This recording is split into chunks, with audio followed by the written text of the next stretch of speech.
Well, I guess the biggest challenge for me was adjusting to the cold weather. I was never, I mean, it gets cold in Alabama. And since I've been in Florida for about 13 years now, and since I've been in Alabama, they've gotten more snow than I've ever could imagine. But going from a summer sport to a winter sport where you race in basically spandex, and so you have that on for and then and the races are and tracks are different everywhere. So you're anywhere from up to a minute. You're in this skin tight spandex, and it's not warm. So you're training in the cold. You're doing all of your mechanical work with the sled because you're responsible for every athlete and driver responsible for the bobsleds that you see. There's no pit crew. You're responsible for the runners and sleds. So there's a lot of work that goes on behind the scenes up until that 1 minute that your race is. So I think training in the cold weather was I never got used to it. And everybody, I was not afraid to speak and say that I'm cold. And it was cold a lot. Yeah, I think it's interesting to add to what Vonetta was saying. You know, a lot of people in bobsled think that what you see on TV is just the end product. You see, four guys or two women pushing a sled going down the head, and you think it's all clean and antiseptic, whatever. But she's right.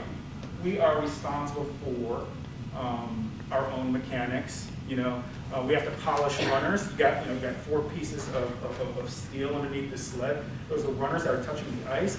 You have to polish them. You have to get sandpaper. You have to polish them up, clean them up before the race. You have to clean them up after the race. You have to pick the sled up. You have to turn it over, do the work on it. You have to throw it up on a truck. Take it to your hotel, take it off, back and forth. And then after the race is done, after you're all tired and sore, you got to load the sleds up, put them back in the truck, and then you got to drive off to your next country. And I don't know. I'll say that during my time in the sport, that was hard work, obviously, but I know that for me, that's when we would all hang out as. That's where you build your camaraderie.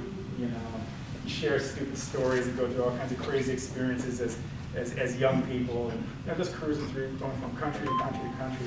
I don't know, that's where I had quite a bit of fun. So I'm sure you have your share of adventures traveling with sleds in the back of the truck. So, but those are some. Not fun at all. I think the best part for me, I was a newlywed, so I've been married almost 2 years, but I was able to share that experience with my husband.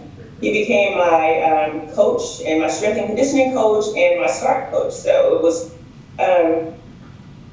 great for our relationship. He knew we could set aside the marriage part of it, and for me to respect him as a coach. He knew what I needed, and he knew I was going to do whatever it took to get to the Olympics. So he knew how far he could push me, and it was a joint force. So I was happy to be able to have him join me along the way.